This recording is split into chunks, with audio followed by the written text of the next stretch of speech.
in the room, we cutting through the noise. Friday night lights, hear the crowd and the voice. The film room, season 3, yeah, we back with the heat. Every snap got a lesson, every loss got a seat. Coach in the cut with a red pin glow. Players on the board with a Kofax show. Youth to the big stage, watch the whole thing climb. From small town dreams to the primetime grind. Bring a page and shake when the news break. Loose transfers in the portal, everybody want proof. Committable offers, we can smell that smoke. 5 years eligibility, they all wanna vote. D1 on the line, every rep got weight. One play can flip a class, one walk and chase the fake. Kamp King on the mic with the pressure and the pace. Mr. WrightChoice got the red, got the truth on the face. Let's go, let's go. Hands up high if you know that name. One clip dropping, the whole world came. Fresh on the timeline, hard to contain. Season 3 live and we bring that flame. Film room, eyes on the chart when the numbers hit. Who's next? Who's real? Who's built for it? Break it down clean, then we run it back. When the whistle blow, we attack, attack, attack, attack, attack, attack. Welcome to the film room. We breaking down the game. Friday night lights, everybody know the name. Recruiting nil, nil. Yeah, the whole game changed. Season 3 live, we doing it the same. Welcome to the film room. Run the tape. Friday night lights, everybody know the name. Recruiting nil. Yeah, the whole game changed. Season 3 live, we ain't doing now. These phones don't stop in the DMs too. Every coach wanna look at what the kid can do. From the youth league fields to the varsity roar. Now they talk about the future, what the logo's for. Nil check. Got the brand on deck, but the footwork still matters when they break that flex. Transfers on the move, whole roster emotion. One portal post can, cause the town wide commotion ranking shift quick when the film get clean. Everybody got an opinion and in the in-between. Was he committable? Did the bag get right? Did he shut it down and keep it open all night? We got coaches in the back with the chart in hand. Got players on the bus from every state and land. When the breaking sports news hits, we don't blink. Beat the tape, got the red, got the snake. Run it, run it, run it, run it. Hands up high if you know that name. One clip dropping, the whole world came. Fresh on the timeline, hard to contain. Season 3 live and we bring that flame. Film room, eyes on the chart when the numbers hit. Who's next? Who's real? Who's built for it? Break it down clean, then we run it back. When the whistle blow, we attack, attack, attack, attack, attack, attack, attack. Welcome to the film room. We breaking down the game. Friday night lights, everybody know the name. Recruiting nil, nil. Yeah, the whole game changed. Season 3 live, we ain't doing it the same. Welcome to the film room. Run the tape. Friday night lights, everybody know the name. Recruiting nil, yeah, the whole game changed. Season 3 live, we ain't doing it the same. One look, one move, one moment. Whole board light up when they own it. Talk real bold when the clips come through. You can't hide much when the frame stay true. Kamp King Mr. Right Choice. Two sharp minds with a thunderous voice. From the youth to the pros, from the facts to the fame, the room stay hot when they call that name. Season 3, go. Now the stakes get higher when the pads go crack. Every weekend headline, try to talk them facts. Who earned that slot? Who climbed that chart? Who showed that heart when the lights got dark? We ain't guessing. We're reading the field, every stat, every clip, every burst reveal. From the locker room talk to the campus dream. From the hometown edge to the major league scene. 5 years eligibility, that's a whole new chess. Every move got pressure, every choice got test. Committable offers coming, got the phones on fire. And the next big name got the whole crowd wide. Breaking sports news, we the first on the line. When the story drop, we already on time. So run that back, let the people see the film room. Season 3, that's the energy. Let's go, go, go, go, go, go, go, go. Welcome to the film room. Welcome to the film room. Run the tape.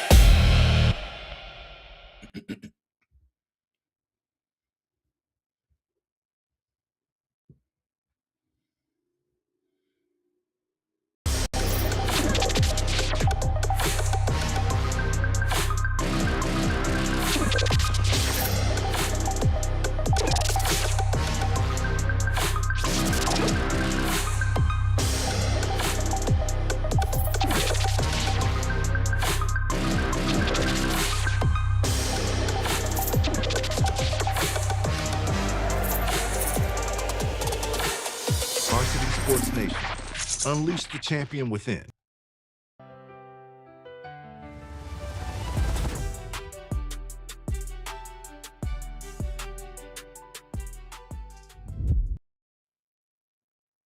Well, that's your boy, Coach Low for Life, a.k.a. the Kamp King, and you are live with the film room, the room that changed the game forever. You want to be the best? You want to take your game to another level? Always got to be in the film room. The game ain't just won on the field. It ain't won and riding around the car. It's won in the film room. Who want to get on the field the fastest? Well, the best way to do it, get in the film room or come to the show with your boy, Coach Low, in the film room where we break it down. We break it down from NIL, recruitment, from NFL to college, and from college to NFL, we even go all the way back to low SM youth football. We're going to break it down to you. We give it to you straight. We give it to you raw because you did enter the film room. And once again, I can't do it by myself. I have to do it with my boy, Mr. Right Choice. Jermaine, right, what's going on? Hey, what's going on, Mr. Right Choice? I'm back again for another episode with the film room. And this week, we're gonna be coming in a lot better. Last week we had some technical difficulties, but it is what it is. But we're back. We're a day earlier, but it's okay. We want to make sure we stay consistent. We're back again this week, bringing you our 5 topics in. We're gonna do a little quick recap of what went down on Friday, just to start off before we transition real quick. Yo, Coach Lowe, talk to me real quick, man.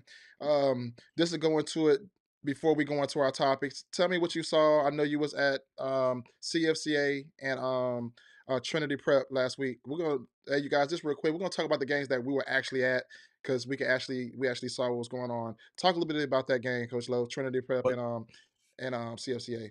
Well, yeah, of course, I went to two games after CFA Trinity Prep. That broke down, sit over to Dr. Phillip and TFA. But like you said, episode one really got into more about the game changer, how the game has changed. And me going to the game, I seen the game had changed in more ways than one. I would talk about the NILs, the recruitment, the different process, the transfer portal, the high school transfer, D1, D2. We'll talk about that. The game has changed. But I also recognize the game have changed when it comes down to high school football. Sitting there at CFCA, sitting for the Christian Academy, playing against Trinity Prep, I was very impressed to watch on some of the smaller level school, the private school, get after it. I'm talking about very coachable, very disciplined, with a small numbers. And what was the most impressive, Jermaine, the most impressive for me was seeing young guys out there, eighth graders and ninth graders out there competing on a high school level. I'm talking about physical, physical. I'm talking about athletes I'm quite sure can play at a 5A, 6A, 7A school right now, but chose to go to a school like CLCA and Trinity Prep, right, for other reasons, whether it's to get a better opportunity, a fair chance, or to be in a different environment, better education. So many reasons why, or a jump start. Eighth grade, one of the Brandon Art's son jumped in there and got out of nowhere, and boom, he got a pick. Interception as an eighth grader. What did that do for his confidence? His confidence as an eighth grader, jump in there and line up and play a varsity and get a pick. It's crazy. That what changing the game right now. We talked about that. So that's what I see. I see quarterbacks rolling around like a Gavin Priscow, throwing the ball all over the field. 3-4 touchdown averaging, making it happen. But at the same time, he was getting to work. Them guys coming after him. He still got to have the protection. He got to have the O-line and D-line, right? It was a game for the first half. You know what I mean? It was a back and forth in a sense. So guess what? Is a competition there? You better believe it. This is not just a typical, just anybody go play private ball or at a private school. Jermaine, this is top athlete or good athlete that's playing on a lower level on both sides of the ball. So you think you're going to go down there, you're supposed to dominate?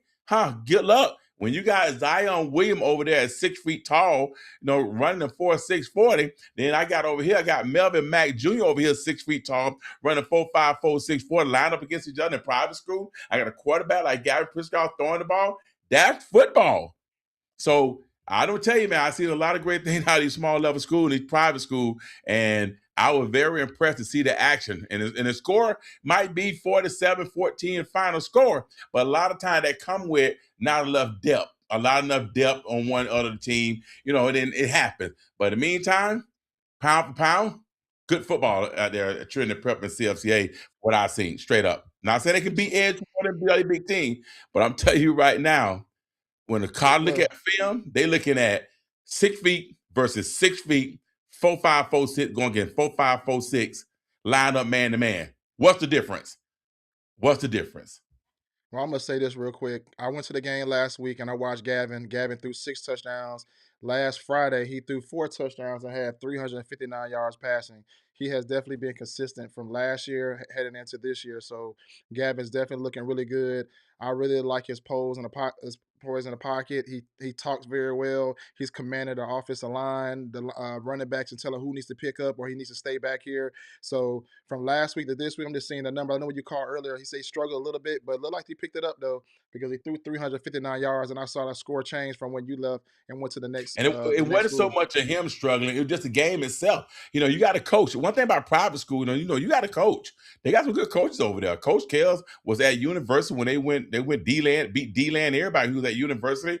He had guys like Nova Thomas and all them guys that went to Stanford and went to Oregon State. They were district champs. That guy over there coached at Trinity Prep, along with some top two. I think offensive coordinator, defensive coordinator, also played college ball. Of course, you got Chaz William over there, played at Georgia Southern. So you got good coaches over there that's putting a scheme and putting it together with 18 players. They put them in place to play football. So it ain't like you think. A lot of time it come down to the coaching too. So they have to figure it out. And all of a sudden, here comes Coach Blackman, here comes Coach Middleton. You got defensive coordinator over there, Bakari Goodson, and being them over there. They coaching it up. And that's what I like about private school, because they get a chance to really coach and break down the game for the guys a lot better, small but intimate. And the guys are going to school. I just got the phone with Jay Avicito. He came from CFCA. This guy went to Navy, 3-year starter. Just now got picked up, big NI deal out of USF in South Florida. Came from CFCA. Right? You got the boy JT Ham, who just went on to Edgewater, Florida State, off where he went. CFCA. My son is Xavier, CFCA, playing at St. Thomas University. So this is what I'm saying. These smaller schools are putting numbers, and there's a chance, opportunity to get where you want to go. Whether you come there for 2 years or come there for 4 years, the opportunity is there. And with that being said, I do want to transition, because I know we got to get into the show of season 2 of the film room, but let's transition. I left and went over to TFA and watched them compete. And, and Dr. Phillip came in town. Now, I do want to stress something for a lot of parents or whoever listen to the show right now. You can't tell nobody what to do with their money. You can't tell nobody what to do with their kid. But when you got a little kid or they're like Felton, the running back, lining up against a big, mean, powerful D-line like TFA and find a way to punch up in the end zone, his first year as a starter, sat behind some good running backs to Dr. Phillip for 2-3 years. He stayed there, didn't leave. Now he got his opportunity. Is it too early? Is it too late for him to get on that field? Should he have made another move, another chance? Guess what, Mr. RightChoice? Well, hey, he got 5 touchdowns in 2 games. 70 yards. He had 70 yards last game, Friday night against TFA, and he had, I can't remember how many he had, between 50 and 60 last week, and he had 4 touchdowns last week. So that's 5 touchdowns in 2 weeks. Right. So it goes back to what I'm saying. That's Dr. Phillip is saying case now. I'm just saying, but then he lined up, and what? That's one of them examples that we're going to get into too. I want to come back to him when we talk about size, size map. I want to come back to that. And I want to finish. I know you want to tag in that TFA.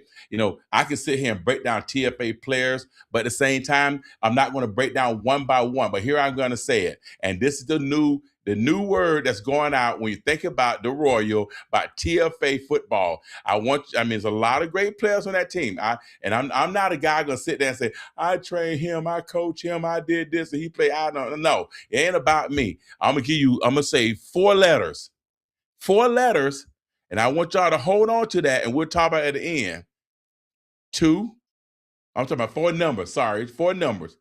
2 0. Wait, 2 0 3 0. 2030. Y'all hold on to them right there, cause boy, TFA got some. So my game that I went to, and let's give y'all a quick update. I will be going to games every single Friday, so I'm gonna touch base on some of the games that I go to on Friday. So the game that I went to is gonna be the talk of the week. I went to Evans. Evans versus Lake Nona. Evans versus Lake Nona. So let me go into it real quick, because I was at the game. Just to be honest I like to be 100 every time I talk. I'm gonna be realistic with you guys. I was at the game, Evans versus Lake Nona.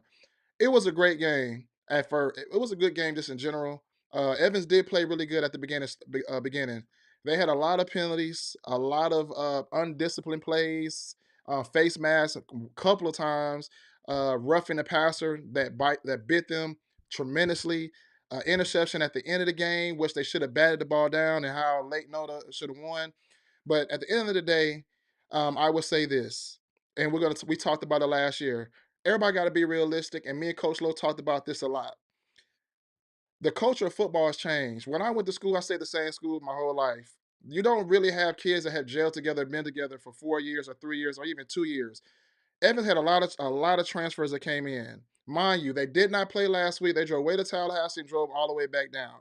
They didn't get no reps in, no nothing in anything. They was very hyped to play last week. They was very hyped to play this game. I was there, and it was another rain delay. So the game supposed to start at 7. They didn't get on the field and start playing at around 8:40. They did start off really good, really hot. Will did really good, connected with Brian Dillard, got the touchdown. Mind you, Brian Dillard was definitely amazing, very electrifying. So that game was very good. They got some great talent that's on that team. I think they're going to do very well. I just want to put you guys in perspective. This same thing happened last year. We lost to West Orange at the beginning of the season. Everybody junked about Evans. We shouldn't have lost that game. Guess what? They ain't lose no more games until Oviedo, and that was a district game. So if I lose any game, I prefer to lose at the beginning and then the end. Everybody's talking all this junk on Facebook that weren't even there, don't know anything that's going on. That's why I like what me and Coach Lowe are doing. We're talking about games that were actually there. We saw with our eyeballs. We can see the talent right there in front of us. So I'm always gonna give it to you guys raw. The Evans need stuff to work on. Yes, they need stuff to work on because they're a brand new team. They had a whole lot of transfers in. Let's be realistic. You really think you can think of so many dream teams that it made. Why did Miami didn't win 1,000 championship teams? They had all the people that came to the team. No, it didn't. You got to still gel together. You still got to play good together. Got to vibe together. Understand strengths and weaknesses, of a team, of a player. So that's got to get developed. This being realistic, Evans gonna be okay. This been going on for every single year. So that's my spiel on Lake Nona and Evans, and just some key players just to point out real quick. Sebastian Darian, that did the D tackle for Trisham Academy, had a big time sack on Will. He played pretty good at the beginning. He left the game because he got hurt. Brian Dillard was amazing. He probably had over 200 purpose yards. Man, the guy was definitely electrifying. Will did decent. He had a touchdown. He had an interception. DC did really well on the defensive side. And nope, every time they threw the ball on the side, it was either a PB, a pass break, or he made a tackle. They didn't really go on his side that much. I'm trying to think of all the other transfers. The linebacker, the 4-star Chris Sampson, transitioning. I know he's like the biggest name really around here that people's been talking about. He's not. He's a 2028 4-star. He transitioned from DN to linebacker. Got to get used to. He got to get used to the linebacker position. This is his first time really playing linebacker, so you can't be too hard on him if he never played linebacker before. Yeah, as you know, linebacker is a certain skill set that you can have the mindset and also be able to read. So that's something he had to get used to. But them are my thoughts on Evans. They're going to be good. They play Boone this week, and this week I will be at TFA versus Edgewater. How about you, Coach Lowe?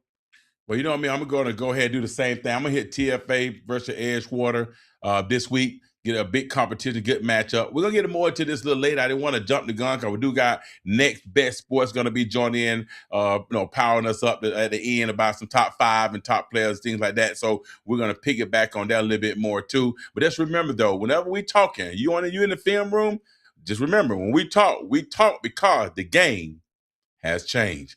Let's go ahead and move to that first section and break it down. So real quick, you guys, every episode you guys come on with us, we're going to have our topics right there on the board. We're going to be talking about the size matter, NFL to college, private school versus public school. What's the issue or what's going on with youth football? As Coach Lowe said, next best sports top picks. We're going to have him on. So right on into it, Coach Lowe. And I know you talked about it a little bit earlier with Mr. Felton's son, Deuce Felton. Talk a little bit about what do you mean by what the size matter, and we're talking about football, you guys. So don't even think about all the other stuff. The size matter. We'll talk about that. Yeah. Lock in. Mindset on football. The size. I want y'all to go back into Trey. I think it's Trey Taylor that played at Coastal Carolina. Ended up playing at Troy, 329 yards. Thing like 8 touchdowns. Had a great season there. And now, keep in mind, he's the shortest football player in the country in college. He's 5'6". And he just got picked up by University of Auburn. Oh. Yes. They got picked up by University of Auburn. He's 5'6", 165 pounds. And I meant to put him up a little bit early. This kid right here is electrifying. His speed on the field when he get that ball is 23.5 running. That's fast. And his 40 is a what? 4.340.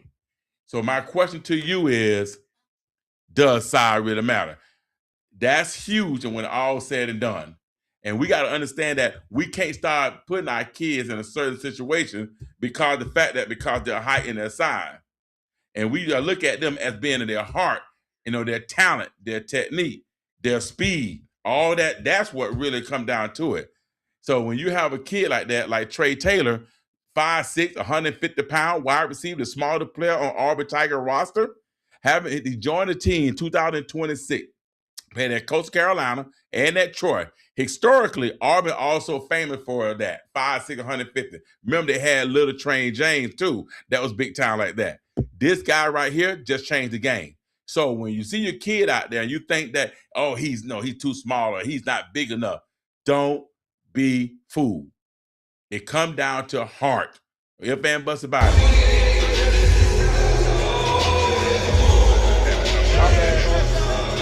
That's you? My bad. All right. It comes down to heart, guys, when all said and done. So when I look at athlete like Felton over at Dr. Phillip, not the tallest kid, but he's tough. He run hard. He's physical. He go to camps. He dominate camps, MVP at camps. He work out of tour days. Now, he's a senior. Is it too late? Never too late. Football will find you. Now, is it too late to go Power 4? Do he fit the bill? Do he fit the size or what it takes? No, he don't fit it. No, that might not be an opportunity. But because the game has changed and athletes are now moving from lower level to a higher level, you never know what might happen. Listen to me. Felton has a chance. Guys like that has a chance. I mean, I'm gonna call out. I go over here to. I'm gonna go to TFA. When I look at Hawquez Russell is not the tallest kid. He's not 5'11", but you don't know where they end up at. They're young. There's another thing I want to get into the size. Hawquez Russell, physical, strong, powerful, talented, smart, can catch. This guy eat nails. He's a hammer, right? But will he get taller? Will he get bigger? You never know. Everybody say, look at the parents, how tall the father and the mother is. Okay, that's great. You can look at that. But who cares where they're going to be? What are they doing right now? So real quick, here go. I wanted to show you guys the 5'6" guys. It's been all on YouTube. And that was the noise I had earlier. I don't know if they had it, but that's the kid right here, the 5'6" kid right there on Auburn. What do you think about that, Coach Lowe? 5'6". You know that. Listen, that is a small percentage for that. But I'm telling you, when you got the speed, you got the talent, you got the skills, you got the route, you got the heart, and you got the work ethic, it do not matter. So it do not matter. So he had 48 yards, 48 catches, 761 yards, and 4 touchdowns at Coastal and Troy. So that shows you that kind of shows you that doesn't matter how short you are, just going compared off that you can still transfer up. That's Auburn. From Coastal Carolina to Troy, he transferred to Auburn at 5'6". That tells a lot about his character and how good he is that he's getting the opportunity to play in a Power 4 in the SEC at 5'6". So as he mentioned earlier, Mr. Deuce Felton at his size, he gives an opportunity for people that you still have a chance. And I'll give one kid example of Zareek Roberts, linebacker at Evans last year. He was 5'8", over 100-some tackles year after year. Fantastic linebacker, but his size was definitely a big factor why he couldn't go Power 4. But guess what? He still went to college. He's at Albany. All he got to do is prove himself. He could be just like him. Just like him. All he got to do is prove himself. They don't care no more. Tremaine, they don't care no more. D. Carter looking for football players. That's what they're looking for now. Yeah, everybody want the size right away, but they're looking for football players. Look at the running back from Jones last year that went to Sacramento, all right, State. Now the man playing at Colorado with Deion Sanders. Think about it. What we're doing here. It's a process. It's a process. It's a journey. It's not easy. The game has changed. We're not going from top to bottom. We're going from bottom to the top. Why? Because the game have changed. So the reason why I want to hit this topic, Jermaine, for everybody to understand, sit your kid down. Everyone that's 5'8" and shorter, talk to them. Let them know anything is possible. Anything is possible. If you've got a plan, you got a plan. God got a plan for you, and your talent is already in you. You just got to go out and get it and go to work and make it happen. And the parent got to put him in the right situation to make it happen. And don't let a coach peg him. Oh, well, he did short, so he can't play this position. Let's move him over here. That's not the program you want to be part of. The program, they want to see, I want a kid with hard work, determination, work ethic, integrity, grind mindset, and a little talent. That talent goes a long way. And for those that think you talent, you got to go out there and get talent. No, you're born with talent. So cut it out. You're born with it. Period. So real quick, before we go to the next topic, real quick, that kid, what's it? I forgot the kid name already. Trey Taylor. Trey Taylor, he just shows an example that anything is possible. This would be inspiring. He's an inspiring person that if you're short, you can still make it. Just got to put in the work. It look like he put in the work, and now he's at Auburn. So, like what Coach said, put your son in a position that the program cares about his size and cares about his next development and pushing him instead of moving him just because of his size. Is evidence that you can still be where you want to be, depending on where your size is. But you probably got to be fast too, and be realistic. I'm pretty sure he's not here. He ain't running no 5 flat or 4.9 or 4.8. Correct. Exactly.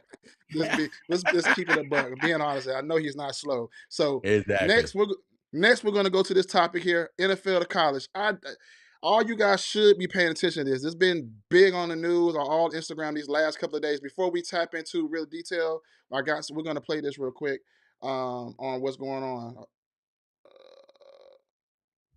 Got some huge news out of the college football world on Wednesday that might have flown under the radar but could have huge ramifications for the sport. A group of former college athletes were granted a temporary restraining order by a Louisiana judge that allows them to return to college ball for one more season. So about 30 athletes were involved in this suit, including 16 football players, several who have already signed with NFL teams, participated in training camps, or even played in preseason games. But if the NFL teams that they're with grant them their release by September 1st, they are clear to join a college roster. This is a bombshell. Adam, what more can you tell us about the ramifications of this? Well, we had Pete Thamel. Bombshell. Coach, you heard it. Bombshell. You heard it? Yeah.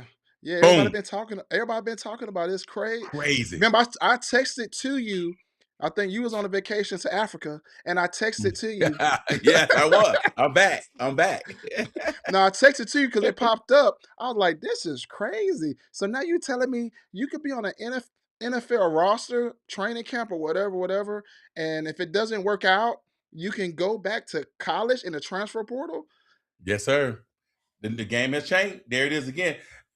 When they, remember, keep in mind now, it was the 5v5 rule, right? That's what first, right? To get that 5th year. That's what it was first. Now the game don't change, right? It's a loophole. Everybody confused. Everybody loopy. The NCAA is crazy, out of control. They need medicine. I'm telling you right now, because they don't know if they're going left or right, up, down, sideways. They are so confused. You don't know what's going to happen. And when they are confused, the coaches are confused, the athletes are confused, the agents are confused, everybody, the parents confused. They don't know where they're coming or going. And it's hurting more than anybody, the high school athletes. It's still hurting them, I told you before. Because when Trent Allen was home and they gave him a call and say, hey, you want to come back for one more year? He said, give me this much money, I'll come back. But now imagine if he would have packed up his stuff, left his job he got, great job, to pursue his career, to go one more year to college, and all of a sudden the NCAA say, no, or the judge ruled, nope, can't do it. Now he got to run back into his job and try to go back to work. They are destroying the game by making all these changes. I don't know, they're trying to appease certain people or somebody behind the scene that we don't know about. They're making the rule, trying to keep athletes from making money or trying to hurt high school kids to make them go to the Army because they can't get in college because they need a few more good men. I don't know what they're doing, but you better hear me well. The game has changed. Recognize the game for what it's for. Now the status don't change. The NFL status don't change because players must return any professional earnings to play. Listen to me good now. The NFL status have changed. This is what happened with the players when they do all this changing. When they choose to go do all this stuff, they must return any professional earnings to play. But several individuals on the NFL roster or cut bubble have already entered the NCSA transfer portal. So when they go in that portal, they already did a transfer. What are they doing? Anybody that earned money from the NFL, they got to pay that money back. See, these are things that we don't know. And if they don't know, they don't recognize. They just jumping and running. I got another for you. Here go another one. Roster impact. Look how this thing impacts your roster. With the NFL roster cut down day by day, and then approaching what? I think it was August 30th, that cut down started changing. When they start getting down to players on August 30th, when they start waiting the professional players and weighing in and seeing what the potential return is going to do for college, this is a lucrative name, image, and likeness thing. The revenue sharing, the arrangement, all that finna be a hot mess. It's gonna be a hot mess. So we have to make sure our athletes that's in college now. Now we don't want to your college athletes. See, some parent got a high school athlete, a youth athlete, a high school athlete, and a college athlete. It used to be the time you worry about the high school athlete. Now you better start worrying about your college athlete because you don't know whether he should go in that portal, he should go to NFL, he should go back to the portal, go back to the college. They are so confused. That's why there's a big legal pushback right now.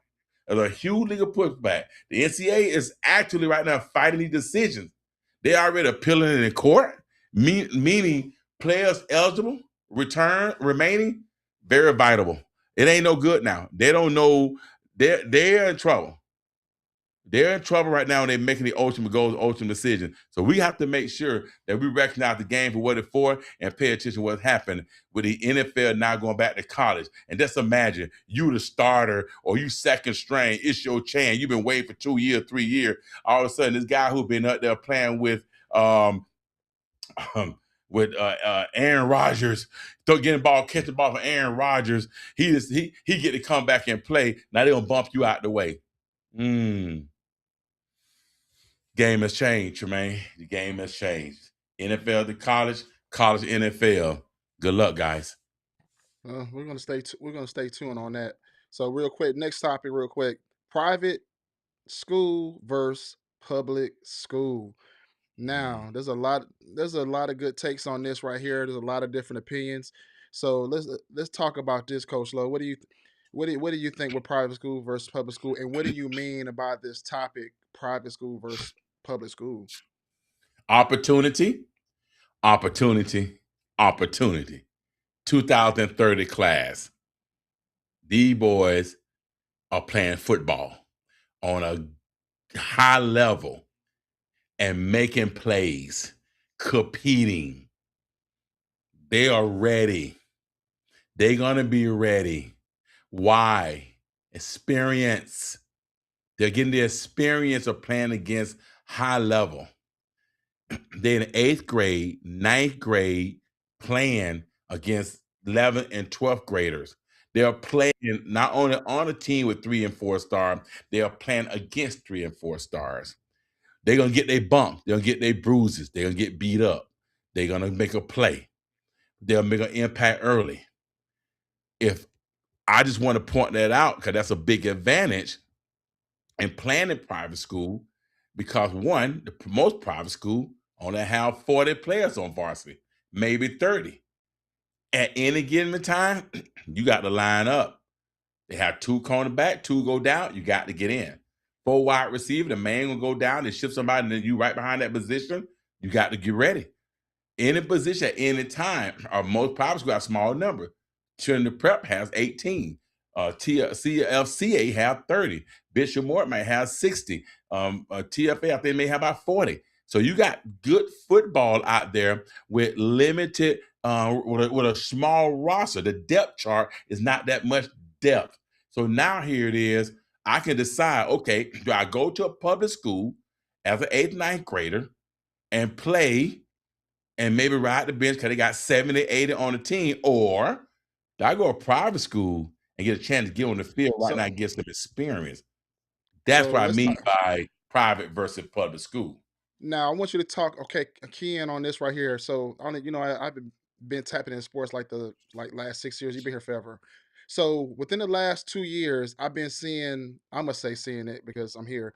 I've been seeing the transition. The kids making a decision to either go to TFA or CFCA. And the reason I say them two schools because a lot of the Florida, like West Orlando Jags and also Alpha Dogs, I believe, where they were, either went to TFA or went to CFCA, and then they played there a year and they transferred to another school. Well, as you say, a college, a bigger school, a better school.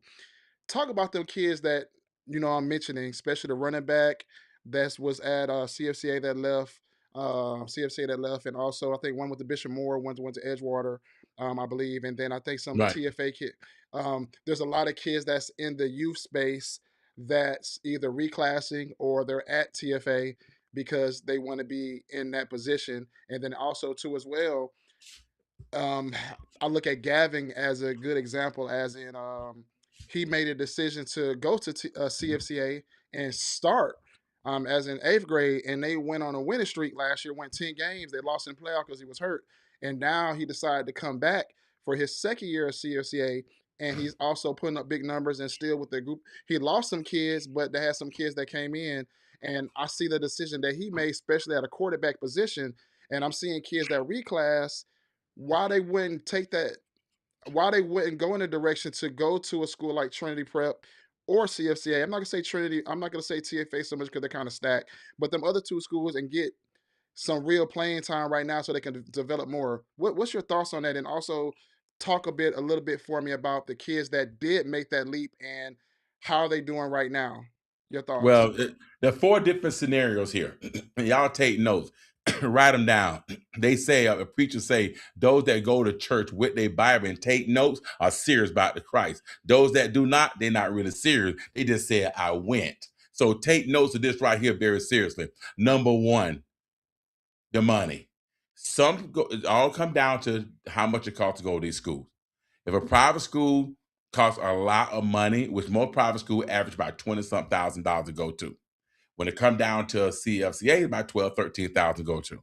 Some private school accept step up. Some private schools do not. CFCA do step up. There are other programs, other means to help the kids go to this school, and it's a little different for them. So that's one reason why a lot of schools choose CFCA and for other schools, because the fact that it will come down to the finances. The second one is CFCA got great education. I know my son graduated with 3.5. Jay Avicita graduated with like a 3.8, went to Navy from this school, D1. But the academic curriculum is very stringent at some other schools, like the Lake Highland Prep, like the TFA, like the Bishop Moore, right? That might be more strenuous to them to come down to making that choice. Also, can I get in? It's bigger than that. One thing about TFA and like this school, and I know Lake Highland Prep, they do a hard background check. They almost like the FBI, in my opinion, because they break it down. That's a difference in the sheriff office and FBI. Both of them, I mean, they break it down. You have to be right to walk up into that program over there. It's a process. It ain't easy, right? But when you get in, that means, you know what? You had what they're looking for, right? And all said and done. And so it works. And it's just what it is when it comes down to it. So it comes down to, what you're looking for. Can you even get into these certain schools like that, to TFA, right? Or do you just go ahead and go to CFA, kind of maybe an easier process? But when all said and done, both of them got good education. Stepping stone. Going to TFA is not a stepping stone. When you go there, you stay 4 years because you plan on that level. You plan on that high level at TFA. When you go to CFCA, you play on the lower level. We play a good ball. Okay, I keep telling nobody to say because I go back to 3 years ago when the head coach Jeremy Campbell was there. And they went 10-0. We went and whooped up on Spruce Creek and Cypress Creek and Autumn School. They went 10-0. They had a running back that went 2,200 yards, right? And they had 5 guys that went to college, so they could play and beat up some private school. And I put my money on that. So the competition was there. It changed a little bit, but now it's got a little better. So when all said and done, it can be a stepping stone. I tell everybody, if I'm gonna go there as a 7th grade, 8th grader, and I get to play on varsity and maybe 9th grade, if I got to move and go somewhere bigger, if that program has not moved up to a higher level when it comes down to competition, and I'm looking for a little different, if I'm looking to have 100 college scouts come to the school where I'm playing at versus, I think we had 11 last year at CFCA. When Jeremy was there, they had like 27 guys, college scouts come to the school. I might have to make that transition. So look, it's a stepping stone. A CFCA to me is a stepping stone, right? To get, if you that type of guy, eventually to get to the next level. But you need the experience, you need that film, you need that opportunity. So when you do go to the bigger dogs, you are ready to step in. Next thing, homeschool. Homeschool.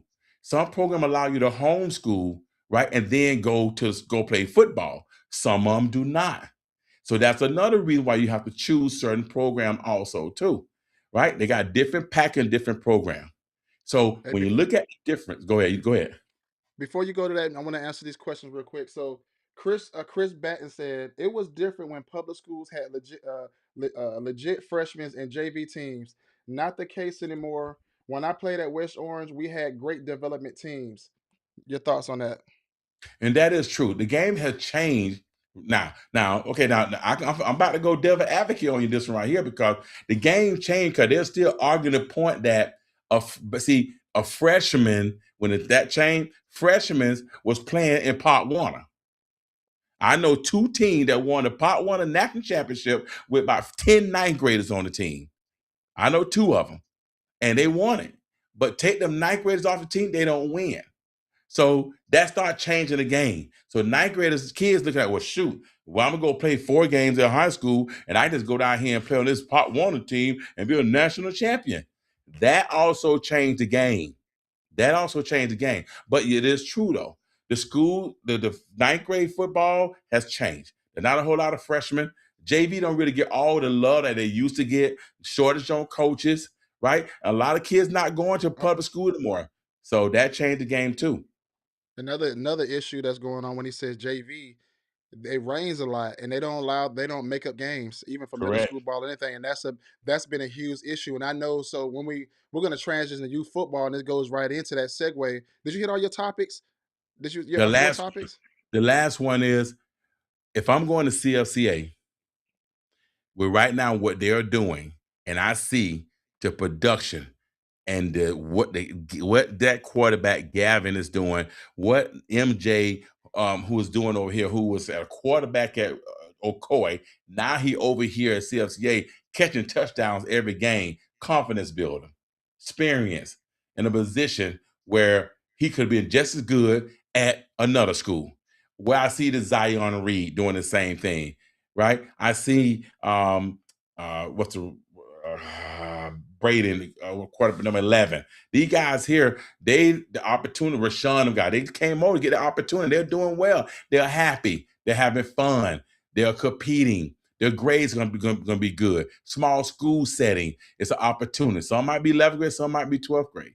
But the ones that's 8th grade and 9th grade, it's an opportunity for them to get experience, and then they choose to stay. Great if things get to that point. If not, it's just what it is.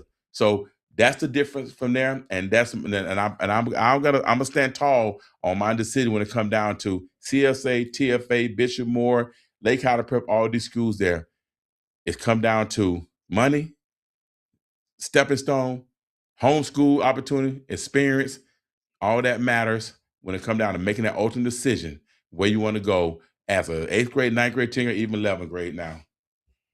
All right. So before we transition to the next thing, I want to answer one more question. He said earlier. So Tay Lewis said smaller kids got to realize their journey isn't the same as kids that pass the eye test. So people that just came on, this is a question that was we I talked got you. about earlier. The Mhm, mhm, size mhm. matter for everybody who's. Before I repeated that question with Tay. So answer that question for me, Coach. You right. Repeat that question one more time. So there are 2 questions actually now. So smaller kids got to realize their journey isn't the same as kids that pass the eye test. It's just fact. We just said about Trey. And y'all know anything about Trey Taylor? That boy to go to camps and everybody try to put him with the middle school youth kids. They try to put him at youth. Hey man, no, you with the middle school. He's like, what are you talking about? I'm in the 9th grade. This guy was battling, competing, beating guys up when he was in high school. They thought he was a middle schooler, and it's a true fact. So they have to work that much harder on the field, in the classroom, in the film room, in the weight room, tour days. They have a different path and different journey. So they have to play big, act big, line up against the best, and they got to show up and show out on that field, no matter where they at, what position they in, or if and buts about it. That's a true statement. So the next question I got, Chris came back. We got 2 more, and we'll go to the youth football. So Chris said, there are a ton of different opportunities out there. Do what works best for your family, but make sure your athlete is around great coaching. It's a must. That's from Chris Coaching, Batten. listen, coaching, it is a must. But let's keep in mind now, we are in Florida, and coach don't get paid crap. And if you say people don't like TFA, you know what I mean? Hey, remember this? Hey, we're in the film room. I'm gonna get it to you straight now. They don't like TFA. Everybody hate TFA, or what the case might be. Damn right, they don't like TFA. TFA got a great facility. They got good coaches. Got NFL experienced coaches. They got the best trainers in the country. When all said and done, they got the best equipment. Well, hold on real quick. Name. Let's see if you're correct. Who the trainers? Who the best trainers? You got Chad Matterby. So Chad Matterby, the guy that blocked for Doran Cook, the 2,000-yard rusher at Florida State. O-line, pound to pound. When I go to camp, Aaron Jones, Trench Academy. No one that's got doggone state of Florida have produced more D tackles in the NFL or college than Aaron Jones. You got at one point he was there. I don't know if he did now. You had Jeremiah Fells last year, one of the top wide receiver coaches. Then, hey, you got Moffitt. You got Moffitt, the man played the UCF All World. The man played NFL. You got Moffitt that's there too. You got Lee Bennett, who played Canadian ball and great defensive guy. Lee Bennett. Is it guy linebacker coach. Yeah, you got Lee Bennett. I don't know exactly. I can't remember what Lee played. Then you got Chris Mitchell. Coach Mitchell been around 707 and know how to coach that game up and no kids for all. They got the O-line coach. So I mean, I didn't name 5 or 6 guys. So you got Luke. You got Luke to play that Miami Hurricanes. He's there. So you got coaches that know the game, in the game, play the game, training the kids. So they got a staff. And know what? They got support. They got backing. Let's keep it real. They got the money. So, but everyone don't have that. Everyone do not have that. When all said and done. Hey, what you said they got? They got the money. No, and so you put all that together. Shoot, I like the Royals, but I know what? I like the Royals, but I show love CFCA too. Know why? Because they're giving their heart, their passion. It's 5 coaches, and they're winning. Players are happy. They look good. But they got good support. I support them. They're gonna try to win this year. They ain't won't winning, but they're gonna try to win this year. Let's get that. They went 9. Yeah. But yeah. Look, so the last one. Go ahead. I'm gonna do the last one. Meech real quick. So Meech said, FHSA, AA, whatever, doesn't allow programs to tell the development process seriously. Freshmen and JV teams should have a small tournament bracket for all-star games. I think that would definitely fix the problem of freshmen playing in Pop Warner still. What's your thoughts? Only way that's going to happen, they go back to junior high football. So good luck. Okay, Gainesville, Jacksonville, Atlanta, they got middle school football. The only way that's going to happen, you got to go back to middle school football. Then guess what you get in middle school football? Hello? Middle school. You got development. When we played, we had ninth grade was what? It was 9th grade football. Then they had 8th grade. That's what I had 9th grade. In Alabama, we had 9th grade football. Yeah. So until the only way that's gonna change, go back from their meets, is that they're gonna have to go back to middle school football. And keep in mind, Florida, it's not, or Orlando, Orange County, it's not gonna pay. They don't want to use the money. Hey, let me tell you something. I drove by O'Court Middle School. The grass was so tall I could have hidden in there and nobody could have found me. They want to cut the grass at Orange County Public School. The grass are high, the bathrooms are filthy. They don't take care of the school. Why are they gonna put money into the football program? They're not gonna do it. CFCA got bad grass too. Well, they got grass that's low cut. It just ain't high. How about that? Hey, so hey, so we're gonna transition real well, thank you. So we're gonna transition. We're gonna transition to youth football. We're Uh-oh, gonna talk about. trouble. Hey, we're gonna go to youth football and what we got going on in youth football. And since Florida does not have middle school ball, a lot of kids are staying in the 13U, 14U, and reclassing. Somebody just asked about that. So let's talk about this youth football. What is going on in youth football, and what's your thoughts on youth football right now? I know you coached like a couple of years ago, and you supposedly had the best Pine Hills Trojan team. So let's talk about youth football. Huh. If anybody that try to go back to the year 2001, 2, 3 to 10 to 15, still don't even worry about it. Cause them days are over. The game have changed. You hear me? When y'all look behind me and you see all these jerseys on the wall, that's them 2000, That's 2001, a 2000, that's 2003. AI. Hey, he got an No, AI yeah, background. He got an AI. yeah. That you Auto. think you wish. Let me tell you something. When you see that, there, the game have changed. It's just what it is, man. I mean, football had changed. Pop Warner is still Pop Warner. They still the originator. They created it. It's one of the best organizations in America to this very day, to my opinion. But at the same time, they don't bring what the social media wants. So and because social media never going away, youth football gonna continue being what it is. And the main thing is I got to keep it real. When I went back to coach Florida League, and then I went back about 3 years or 6 years before that and coach Pop Warner, I feel like the kids I had against them kids, it'd have been a great football game. But the discipline side of it, the atmosphere, the experience, what they'll get was night and day.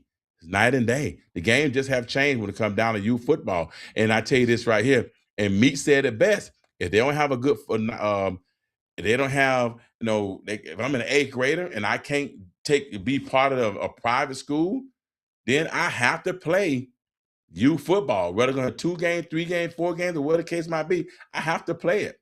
You just got to hope that you can play on a team that can help develop and get them ready. Like the boys, the 2030 boys over at TFA. All them boys came through the at one point, after a while, a lot of them definitely was with the Alpha Dog Alpha Dog for years, and all of them boys are doing very well. I went and watched Lucas Bauer them play at Bishop Moore. He got starting. Then I come back and go back and watch the boy that joined them later. Of course, Alpha Dog Gravity, they joined together and put other teams together. They stayed with them 2 years, so then they guys. And I look there and I see on the field, when I look at Zion Williams out there run up and down the field catching touchdown, I look at Jaquez running the ball, running touchdown. I see DJ Bennett out there. These guys are starting as 9th graders at these schools.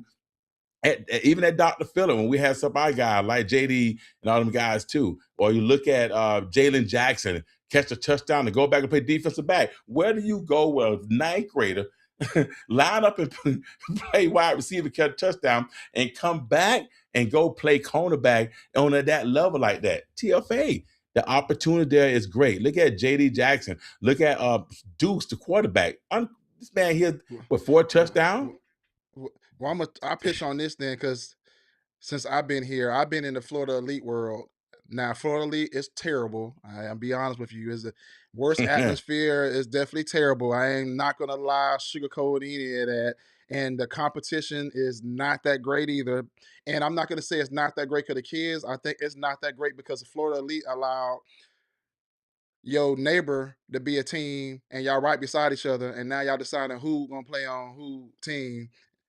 If you get what I'm saying, there's Yes, too no many, boundary, too no many, boundary, yeah, no there's too boundary. many teams in the same city.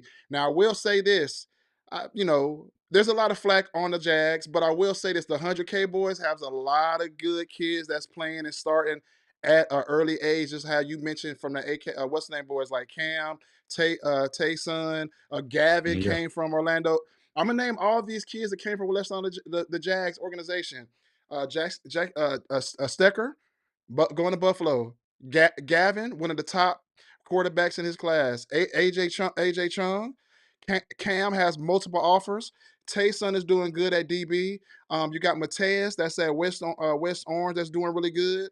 I had to say it. Michi is a 3-star that has plenty of offers that came from the Jags, and the list goes on and on and on and on that I can name. But I will say this: is Florida Elite for everybody? Heck no, it's not for everybody. It's not. You have to be disciplined and have to change your mindset of how you operate or how you is as a person to be in some of them environments. It's definitely not easy to be in them environments, but if you can withstand it, depending on what team you're on, if you're doing national ball, which is more competitive. Now, national ball is definitely different too as well.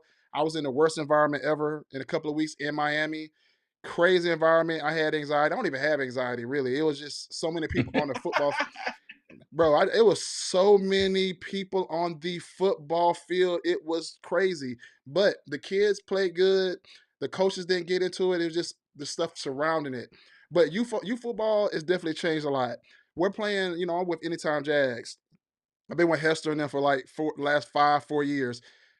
Florida Elite is really no competition for them kids. Every week we're blowing them out. They barely even score. So he has to play national, have to go get the kids to play competitive and be in a more national setting. Now, is that tough? Yes, it is tough. It does cost money. Do all the kids play? No. And this is the part I don't Mm, understand. Yeah, mm. so this is the part I don't understand about the youth world. You go on a team that's stacked and you want your kid to play on that team. Why you can't be realistic and be like, my son is not really that good, but you're the parent that's complaining that he's not getting any reps. And then too, when you got a running clock, we talked about this yesterday, Coach Lowe. When you have a running clock, that clock going real fast. So when the backups get in, how many reps are you actually getting, Coach Lowe, for the backups? They're on this souped up team that really don't get that many reps. And their parents are complaining like, why my son not getting the ball or why he's not getting the rest. But you're on this souped up team that got a lot of kids in front of them that's actually really good. And the clock is running. We talked about this yesterday. How many reps are they really getting, these backups? Let's talk about that, Six. Coach. Again, 6. They might well play part 1 if that the case then. They always complain about part 1 or whatever the case might be. Hey, go to part 1, run the ball more times, and be that guy. Or stay away, or go to part 1. If you ain't that good, hey, you're gonna get 6 plays minimum anyway. At least you get to play in the game. But you might get 2 plays when you line up. There's already a slaughter rule. They already beating the team to death. The referee ready to go. They're running the clock faster than normal, right? Your coach might be over here telling the ref, run the clock. They ready to go. They're tired of getting beat up. So that kid's not going to get no reps. Because coaches nowadays play with ego instead of playing with passion. I'm going to throw that out there too. But I do want to point something out too. Now, the 100K boys, they were tough, right? Jeff Robinson had a tough team at Apopka. Anthony Thomas had a tough at Pine Hill. All these tough teams, they were tough, right? But different leagues, right? Well, I tell you right now, when we got to play at FBU, and we got kids from all over, Part 1 everywhere, but we have three boys from Sanford was gorillas.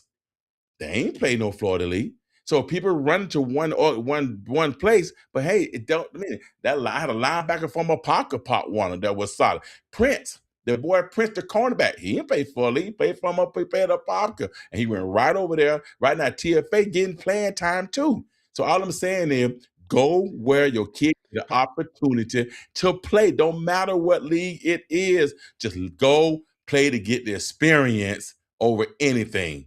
If that's So simple. real quick, I gotta answer these questions. So I know I've been with the Jazz 4 or 5 years, and he basically saying, now I didn't say anything about this year. They talking about why you acting like Hester don't got a stacked team. I'm just talking in general. I didn't really talk about this year. I just said in general. Now, do the Jazz have a stacked team? Yes, this year is the best team that he has ever had. But there is a lot of national games that they will be playing. Yes, he has a stacked team, you guys. Yes, I'm not saying that he doesn't. All the previous years, he had a good team. It wasn't a stacked team. No, he had good players on the team that's been on that team for a lot of years. This year, he has a lot of new kids from different areas, that's on this team compared to the previous years, but they are playing a lot of national team. Now I'm gonna keep it real with all you guys. I ain't not here to be throwing nothing Well, put it away. nothing But you that's know not what though? real. You know what? Forget the stack team. Bottom line is the kid need to go play. You can be on a stack team all you want, but if you're not getting in that game, it's irrelevant. Let me make sure y'all have a clear understanding, right? You hitting it right here. On Monday, you go to practice. Tuesday, you go to practice. Wednesday, there ain't no practice. Thursday, you go to practice. Friday, ain't no practice. You did all that practice to play one day, one game. Ask yourself, ask your parent, ask yourself, because football is the only sport where pretty much you play probably one game in that week. Baseball, 2 games a week. Softball, 2 games a week. Golf, swimming, all other sports now, volleyball, 2 games a week. You did all that to play one game, to play 4 plays? You out of your mind. You better go somewhere and play more plays. Go somewhere, get an opportunity to be that guy, get that experience, get that confidence built. Because what happened eventually, if they don't play now, when they get to high school, they struggle, and now they in the same boat they was in. But they could have went somewhere, got better, got the experience, did good. Now your high school game just changed. Because the game have changed. Think So I about don't know that. who Mr. Hen Layden. He said basically saying Florida League is the closest league preparing the youth for high school football. We got. I will say that because Part Warner's to me is trash. I'm not gonna say that. And I guess from my Listen, is it the closest? Is it the closest? they got Is it the to me. closest? What's better? Okay, what's better than Florida League then? Because, or is it closer for certain teams, certain kids? Because when I'm lying, because you line up against David Hudson get beat 28-0, then all the other teams you playing, they just mediocre team. What's the difference? When we coach out there, we lost 3 games. Right? The other team, they were garbage. They were terrible. So there were 1 or 2, 3 good teams, or what the case might be. When the 100K boy, they beat everybody to sleep. Then they played the national team. Yeah, okay, it was different then. But all said and done, though, all teams have the same. They have tough game. They got game that's terrible. And all said and done, it don't matter what's close to high school or not. It matters who gets to play in the game. So if Florida is the answer, you know what? That's where you go, because your kid playing, he get an opportunity. But if it's not the answer, then you better go play to get a chance to be better for high school. No if and buts about it. Before we transfer, I would just say this: Florida League, majority of the kids, most of them parents are traveling. If they're on Anytime Jazz or they're on DEA or OG Ducks or Hurricanes or Ravens, a lot of them kids their parents are going out their way, driving 1 hour, 2 hour, 3 hour way to be on a certain team, not just Anytime Jags, to compete and on the national level anyway. On the national level, some of the good teams are now in Florida League that they're going to play probably in the playoffs or whatnot. So that it is what it is with youth football. That's where it is. This is my last year of covering youth football in the first place anyway. I've just been with them kids for 4 or 5 years. I care about the kids. I like them. So we'll see how good they do on the next Well, level. let me leave, and I'm gonna leave you with this right here. This one. The reason why I say Florida League, and I agree, he said Florida League is the best league. You're close to high school, because when you go to practice, you got high quiz going. Hold on, you got the top dog going against the top dogs at practice. Now that's where it get good at right there. When you talk about the best to get there, that's where you get good at. Hey, Herman Taylor said Low Sun played Pot Water. Yeah, he did. Yeah, he had 27 off and played at Notre Dame. You're right, but no, but to Herman, we can't go back there now. We can't go back there. That don't matter. Old school and new school, it's total 2 different type of football. But I tell you one thing: if I'm gonna play for my son, gonna play for the league, and he got to play for the league, he gonna play on a team like Hester, all them team. Why? Because in practice, he get to play against the best, compete against the best, and 3 days a week. And if I ain't have no choice, he got to go play for a league, because they're gonna play against the best at practice. You answered that's what I'm talking about, Coach Low. So Lil Low would have been in Florida League with Anytime Jazz. If he had no choice, he had no choice. So you didn't answer. You didn't answer the question. Then you didn't answer it for you didn't answer it for everybody. Then Florida is that Florida Hey, is the hey, answer. hey, I'm just saying. But no, everybody went low wood. Everybody went a shutdown cornerback All American. Now you hold it down. So hey, is he calling in? Are you ready? He Oh, could my have been bad. called in.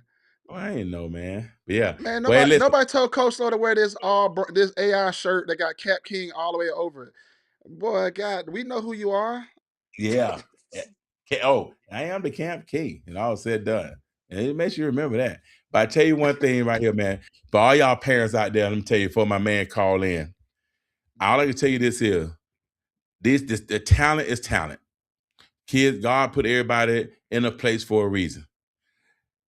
Think about a fish. A fish never have to go train, learn how to fish, learn how to swim. I'm sorry. Why? You fish. God already put in him. It's that simple. A bird, when he fly, he ain't had to go, when all said and done, I mean, they jump out there, but a lot of them already know how to fly. They had to go train to fly. The mama peck and push them, and push them on out there. They got to learn how to, they just go. Or to come to a human, everybody got a different talent. And our kids have a different talent. But one thing we do, everybody have to learn how to crawl, learn how to walk, learn how to eat. They have to learn how to do everything as humans. But we have to be able to tap into our inner and find out what works for our kids. When I look at my son, I got my son low. When I took him in and we went over there and we said, he gonna play sports, I went out there and gave him a basketball. I made him dribble with his right hand. He made 2 good shots. I said, good job, son. I said, now go dribble with your left hand. He got the ball left hand, the ball was all in the street. I said, put the ball up. I took him to baseball practice. He got there, he hit the ball. I said, good job, son. He got on first base. They hit the ball, it came to him, it went through the glove, hit him in the eye, gave him a black eye. I said, put that glove up. I took him to the football field. Pot Warner Trojan. I lined him up against Embry people who played at Georgia Tech, opportunity playing at Chicago Bears. I put him into Oklahoma, head up on their back. He younger than Embry by 1 year. They get up. Embry come in like a bat out of I don't know what. The bat at Pot Warner play I don't see. My boy went up there and stuck it right to him. I said, boy, you a football player. And that's the sport we did along with running track. I had to tap into where he was at, where his talent. I put him in different sport to see what he loved, where he gonna stand out at. And I was right. And that's why you get 27 offers. And that's why you had an offer from Stanford and Notre Dame to Georgia Tech, the academic school. And that's why he ran track to make sure you have the speed to play on that high level. So make sure you lock in and make sure your athlete is put to the test where he can be the best in his ability when all said and done. No matter if he's short or matter if he's tall. All he needs is a little heart, a little hard work, and a mom and a daddy behind him and say, go get him, son. Because your expectation and his expectation got to be the same expectation. You heard Well, it I here. guess the expectation of your Mr. Next Best Sports ain't coming on. He calling in now. No, he It's the not. link I'm that you looking. sent, right? Yes, it's the same link. You got the same link. Oh man. That what it was? I read some of these comments real quick. So Han said the league don't teach the kids, the coaches do. Leagues don't matter. So Chris Batt said leagues don't matter if they aren't teaching high school concepts. Hen said I wouldn't say Part One are trash. It's just levels to development. Part One a minimum mandatory rule hinders. God dog, they came in and messed it up. Hinders the middle school group when it comes to pushing them to compete to earn their spot. Florida leaders winning. That's exactly what I meant. That's why every team it was different. Jamal said can't be a crowd follower. He said Jamal also said better do what's best for your own kids. And then Jimmy Boone Williams. Hold on, coach. I'll let you talk while I go ahead and get him situated. You know what I mean? He just called in. Yo. My boy coming in right now, guys. I know y'all already locked in, man. We thank y'all, boy, for coming to the film room. Cause you in the right room with your boy Coach Low for Life, aka the Kamp King. Where we give it straight, we give it to you raw, we give you information that you need. When it come down to youth football, to high school, to college, to NFL. I gotta get a big shout out to my boy Joe Milton, Olympia High School. Yes, quarterback. Where everybody tried to make him go be a tight end, he said no. He left. He played 707 with us, trained with us, head on up to University of Michigan, left Michigan, went to Tennessee, Rose Bowl MVP. He went to New England Patriot, now at the Dallas Cowboys, stood up in the paint, represent, put it on for the city. Joe Milton the third, 21 out of 28, 4 touchdowns, 300 yards. Y'all better represent. Show some love to my boy Joe Milton. Yes, he came from the brand. You heard? They are still in touch. That's what it's all about. But right now, guys, we're going to finish up right now. I know all y'all high school coaches on here. I got my boy Bruce, so I'm going to pull it up on me. Next Best Sport. What I love about Next Best Sport is my boy Bruce. Listen, let's give it to him raw, because the one thing we do know, somebody got to know football to talk about football. Somebody got to know how to rank team if they got to know the game. Some people don't like the fact how y'all do it. They don't like the ranking that y'all do it. They don't like who they think number one. But one thing I do know, when it comes to Bakari Goodson and when it comes to my boy Bruce, y'all watch film and y'all got the experience. So right now, I know you got a top 5 coming up, right? You got some top player. We're going to close it up today with this here with our local football around in Central Florida. Tell me, man, why did y'all do Next Best Sports, and what you got for us tonight? Yeah, well, he's just trying to highlight the athletes in Central Florida area, bring awareness and attention to the guys. And, we've been evaluating everybody. We got some top schools right now to start the season. Right now, we got Lakeland at 1. It's because they have another dominant win. We got D-Land at 2. They had a top 10 close win. Edgewater at 3, another dominant win. We got the First Academy, and then we following up with West Orange. They had a national win as well. So that's our top 5 we got. Well, listen, that's top 5. I know you talk about Lakeland, which is going to be interesting. And I see you got TFA popped up in there. Now, I think, if I'm correct, I think Lakeland and TFA got to battle each other this year. Am I right? Do Lakeland TFA battle each other? Yeah. And then now, and we got, here's what's crazy now with your top 5, because I know people start thinking like, well, man, I don't know why Edgewater might not be here or what the case might be. Edgewater going to bump heads with them TFA Royals this Friday. I'll be there this Friday. I'll be at that game. I'll be at the game this Friday. Will you be there too, Go Bruce? Yeah, we Next Best Sports gonna be there. We like Edgewater in this matchup. They got some great running backs. Excited to see what they're gonna do. I think it's gonna be a big game, so we will be in attendance. Well, now let me. I like where you pointed it out, but my understanding that this week, just hearing through the grapevine, that the quarterback got a concussion plan on their first game of the season. Will he be returning to play against them Royals? Because the Royals got 4 dogs down on that ground with Mr. Number 1 D tackle in the state of Florida, number 1 in Central Florida, number 2 in the country, J.D. Jackson, alongside beside him right now, Bowling Green commit, J.P. Pierre going to sit right there, right? You got a defensive end that's tall, standing about 6'6" on that end over there too. So they got some guys down there that's tearing up the club. So if that quarterback ain't bad, all that shotgun stuff might be in trouble. What's your thoughts?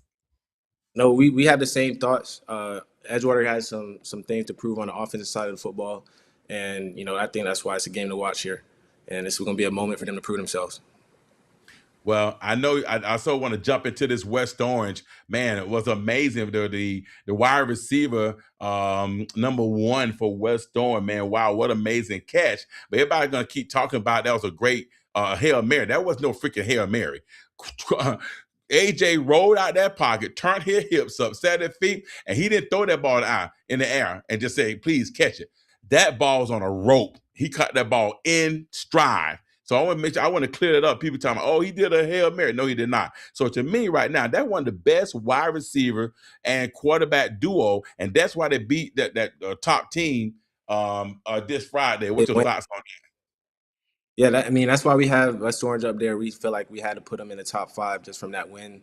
And, going forward this season, they're going to have some more opportunities to prove themselves. Well, I saw it, and I'm gonna kind of move up the line a little bit when you're rolling with D-Land. Got D-Land knocked off Lake Wells in a fashion as always. D-Land always battling everybody they play against. They give up 40 and they run 41. Right, every year that's what they do. That's not a typical Darlington football guy. When he was a coach at a pop with my son Lowe, we didn't give up maybe 7 points a game and 14 points a game. We actually lost to D-Land going into the state championship that year. 14-7, just a bad game. But they give a lot of points at the same time, and I know there's winning is winning, no matter how many points you win by. Hell, if it's 2-0, you're still a winner, no matter how you do it. I mean, you shut the team out. But I mean, D-Land beat a high-powered Lake Wells team who went deep in the playoff, or not even unless they went to the state last year. So you see D-Land this year another great run. Yeah, and we looking at St. Francis versus D-Land game. That's going to be another game to watch.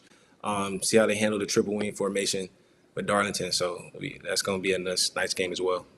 I like what you said, them playing against St. Francis. I mean, they're going to play against another powerhouse team, a team that can actually compete on a very national high stage. And it's interesting to talk about St. Francis. They always playing the dog. I had 2 of their D linemen at my camp up in this last summer, the UR Athlete Camp. And yes, they was the real deal. So I know they're going to come here and try to do something. But one thing we do know, if you don't see it, you can't tackle it. If you can't see it, you can't hit it. So you got to be careful when you're running that single wing and what they do. Because one thing about Dolphin, they'll come at you. And we do know no one run it like him and no one run it. So they're not going to see no team like that. So I feel like this is a game that they can go play football just like Miami Central did, and end up winning up there in they just beat California, something like 31, 32, something like that. But about 1 point. So I think it'll be a good chance to play against a high-powered team. If they do that right there, you can go ahead and get them the state championship. What you think? It's going to be hard to beat them. Definitely. And now we end that thing up with Lakeland. Lakeland always reload. My gosh. They just never die down, Apopka High School had died down with all the changes. But, and I still confused because 3 years ago, Apopka was deep in the hunt, was at the state championship, and all of a sudden now we down to the point that we're trying to strag and trying to get a win. Because of all the changes, I am going to blame it on certain guys that decide to make moves and do different things and leave away from the tradition, take their kids other places and sometimes it work out for us, sometimes it don't. But I still bleed the blue, and I think they still can do well. But I'm a Darlington fan at the same time, but I'm also a Lakeland fan, because for those that do not know, Darlington and Rose, all them guys came from Lakeland 30-something years ago. I don't think people knew that. So you got winning coaches still out there, and Lakeland leading this thing right now, number 1. Who they got coming up this Friday? Let's see. We had... Because I wondered, that was my question, this thing will get strictly tougher and tougher as we go through. So it's going to be kind of interesting how this thing changing up and down. I know a lot of people got an opinion about the top 5, but as you can see, as we just broke it down. They got Kathleen this week. And so that'll be a cupcake right there. And so they give them a chance to rebuild and get ready. Well, listen, I know you know the players. You put a top 5, top 10 in every category out there. People had their opinion. And one thing I want to tell everybody, when you talk about next best sport, you better get on the train, because the exposure is crazy. Every time you post a flight, I collab with it. I believe in you guys' evaluation. Carl Goods is one of the best at breaking down defense, and you do a great job with what you're doing too. I tell you right now, they're one of the top ranking. People say ranking. I believe in the ranking that matters. Not no biased rankings, not the one who the hell they talk about. I'm talking about the real deal. Like Chris Hayes, he know what he talking about. Been coach for 30 years. I believe what he say when it come down to athletes. Also, why?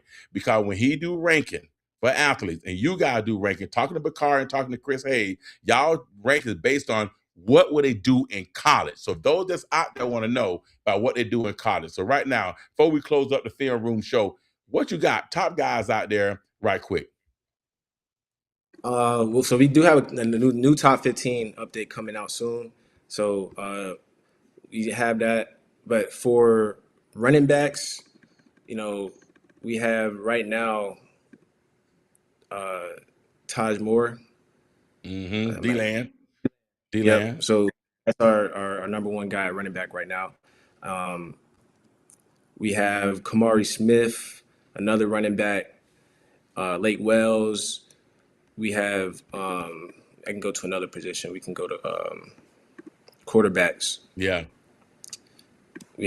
guys. Oh, sorry, I'm pulling it up. Yeah, And where'd it go? I'm waiting to see what you're gonna see and say quarterbacks too. That gonna be interesting right there because there's somebody really been separating themselves when it comes to the quarterback position too. So it's kind of cool. And Yeah. who got a quarterback, top quarterback? I hear what you're saying right now. Yeah. So we got a few guys. We got Sabi, Misik. No, that We was have last him year. in there. That was last year. He left this year. Remember? He's doing that's the Oh old one. yes, right. Well, I know one thing we talked Actually, about AJ Chong. mm-hmm. AJ What you say Chong. about What's your AJ? thoughts on AJ Chong? Yeah, what's your thoughts on AJ Chong? What are you doing? Cause he on a vengeance. I can say a vengeance. He's on a what's the word I'm gonna call it? He on a spiritual role. I mean, he had this something big happen in life with his mom, and he's every time he's out there, man, I don't know if he's glowing or walking on air or what. I don't know if she got wings on his back, but man, he is just really just pouring through and doing some amazing things, and just a pinnacle when it comes to quarterback. After tragedies and things that happen in life, he's just this unbelievable athlete. I was at the game. He walked to me and he looked at me and said, "Coach, thanks for coming." And I'm sitting to myself, who says that? It's 1,000 people behind me. He said, "Thanks for coming." You know what I mean? I didn't tell him I was coming. I was coming to the game. Gino could say, "Come on through."